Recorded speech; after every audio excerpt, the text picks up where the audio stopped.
In 2018, liberal thought is widely described as being identified with the progressive consensus, some glaring examples being Jeremy Corbyn's Socialist Labour cohort or conservative light-type politicians, usually referencing those who voted for the Liberal Democrats. Enter classical liberalism. Classical liberalism is a far cry from the principles that these two groups identify with. Unfortunately, the word liberal has become completely muddied with unmeaning. I have a name for this disconnect, and it's called the liberal void. In this short video, I plan to cover the perceived reasons for a lack of classical liberal representation in the media and the government. Additionally, I plan on explaining what forms the core of classical liberal values, which are based on traditional individualism, and what can potentially be done about the encroachment of authoritarian structures into legal and social frameworks. I'm going to approach this as it applies to the UK, as it is where I'm from, and I am most familiar with the culture and politics there. So as we have already mentioned, the term liberal has been thrown around to describe any soft-line member of a particular political demographic. This is prevalent in the UK, as many who call themselves liberal are cast into the shadow of the 2010 Conservative Liberal Democrat coalition government.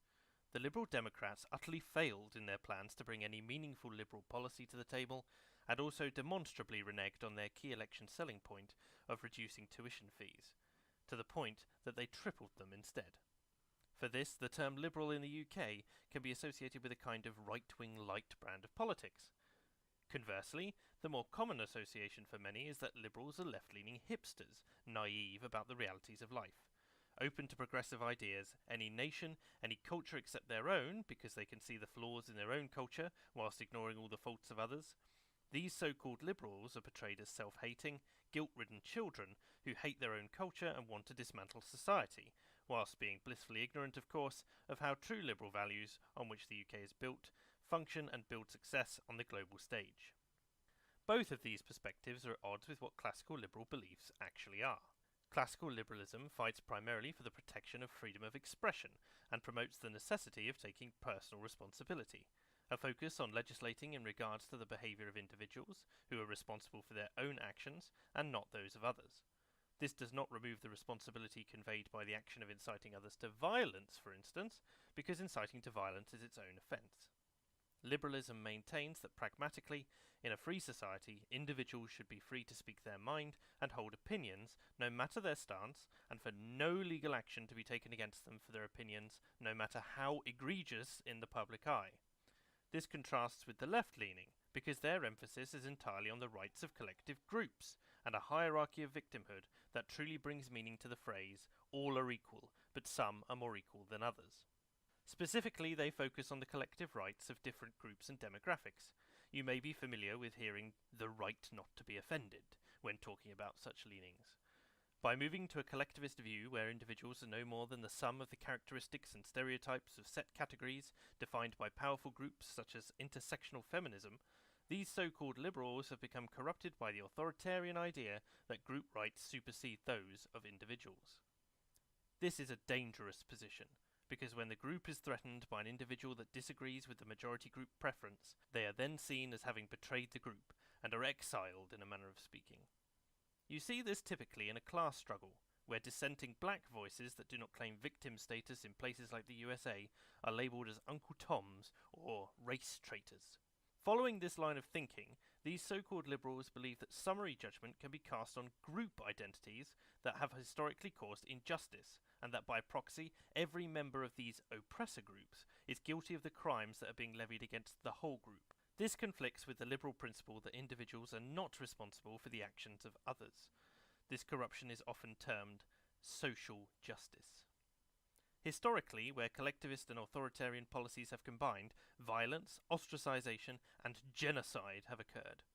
You have only to look at Nazi Germany, Maoist China, the Soviet Union, Cambodia, Yugoslavia, the Armenian genocide, Zimbabwe, South Africa, or North Korea, to name but a few, to see that group identity emphasis along victim hierarchy lines inevitably declines into war, murder, and atrocity. Classical liberalism wishes to avoid this kind of regressive, dangerous thinking and instead focus on individual rights. Whilst it may be useful to collect statistics on demographics and areas in order to help identify where problematic social issues are coming from, legislation should be directed at the individual and not at collectives. For example, classical liberals disagree with affirmative action, as it discriminates against individuals, but would not be against funneling funds into failing black schools. However, the emphasis would be on the fact that individuals are failing at school and need to be helped, not that blacks are failing and need a leg up. So why don't true liberals form a political party to reinforce this ideal that individuals should be protected legally and socially? Classical liberals come from all over the political compass below the authoritarian line. This creates a propensity over all those who call themselves liberal, and also aspire to actual liberal values, to have very different solutions to the same problems. The only thing they tend to agree unanimously on is that they have the right to hold differing opinions without judgment by the state. Liberals often make up a significant portion of those advocating for the status quo. They have been less likely to vote for change because previously change was not necessary, to the degree it is becoming rapidly apparent that it is necessary. Even a racist should be allowed to hold their views, although it is up to platform owners to decide whether they would allow such a person to speak on their premises, and up to individuals who listen to decide how abhorrent such a view is and respond accordingly. Such is the power of free speech, the power to speak out against abhorrent views such as fascism, communism, and other authoritarian structures. It is safe to say that this was possible even as little as 20 years ago, but the implementation of hate speech laws in the UK and the growing public and private fear of being labelled as racist or sexist or offensive in any way have eroded our freedoms so completely that people who verbally dissent are banned from the UK or charged with gross offence, as if such an act of talking, discussing, or joking has caused real violent harm. Meanwhile, groups that could be classed as victims are not policed. They are not labelled as anything. They can do no wrong, because everything that is done against them is seen as racist, sexist, or offensive. Back to the difference between classical liberalism and so-called liberalism as we know it today. Classical liberalism rejects the PC consensus, as it recognises that for a society to progress, it needs to think, and to think requires risking being offensive, even to oneself. The only political belief liberalism is staunchly against is authoritarianism, and even then, classical liberalism recognises that in extreme circumstances, such as total war, invasion, or epidemic, that sacrifices of personal freedoms will have to be made. Liberals believe that empowering the individual and protecting individual freedoms is the key to a successful societal model. As this is the primary principle of liberalism, it does not tie its adherents to a particular way of thinking about problems. Liberalism aims to take an objective view and to enact policy based on protecting and empowering people to live in the manner they wish to live. This comes with the caveat, of course, that individuals are given enough personal responsibility that they must be accountable for their own action. Classical liberalism aims to remove the barriers between individuals and access to the economic and social ladders, although it recognises that everyone starts on a different rung. Classical liberals believe that the state needs to exist to enforce the social contract, that is, the laws and the forfeiture of certain freedoms that people adhere to in order to maintain a functional society, as well as duties imposed by the contract, for example taxation. An example of forfeiture of freedoms would be that you are no longer free to murder someone who you dislike. Liberal representation is lacking in the UK at this time, with the decline of the Lib Dems due to unfulfilled promises to represent the voice of the liberal movement, as well as a smear campaign against Tim Farron's personal Christian views. Those on the fence, particularly impressionable students, are being influenced by the dreams of socialists and communists, as they recognise the flaws of right-wing policies before they are aware of the flaws of the leftist utopian vision that was so violently demonstrated throughout the 20th century in the form of a mass grave over 200 million strong. Those espousing authoritarian views, primarily the left in today's media and Jeremy Corbyn's Labour Party, are threatened by real liberal values, as they dismantle the use of collectives as tools and weapons to paint entire demographics as perpetrators of some grand conspiracy that can be blamed entirely for all societal problems. Similarly, the alt-right view liberals as a threat to their own machinations, as the authoritarian left disenfranchises and drives new recruits to them. Liberal thought is not dead.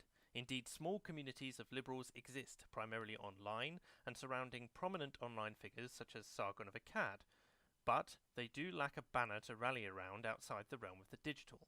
The disenfranchised who would think liberally if only given the option need coaxing out of the camps of the left and of the right, and to be brought into where thought outside the realms of the political compass and the more analytically minded can speak together in healthy debate about issues affecting society. To this end, a number of classical liberals have started a movement called the Liberalists. This global initiative, with representative groups for individual nations, aims to promote a cultural shift back to the ideals that are the foundation of Western success. If, over the course of listening to this video, you have decided that this interests you, there will be links to the Liberalists UK and to the Liberalists International Association in the description.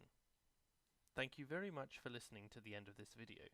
I put a lot of work into this one. It's my longest video to date, and I wanted to do something a little bit different. This script actually took me a number of days and weeks to get hold of, and I'm sorry I haven't uploaded recently, but I've been caught up in everything that the Liberalists UK has been doing, in particular regards to the Count Dankula March that's coming up on the 23rd of April in London. If you have any comment on what I've said today, then please leave a comment down below. And if you would consider leaving a subscription, that would very much help me out. Thank you.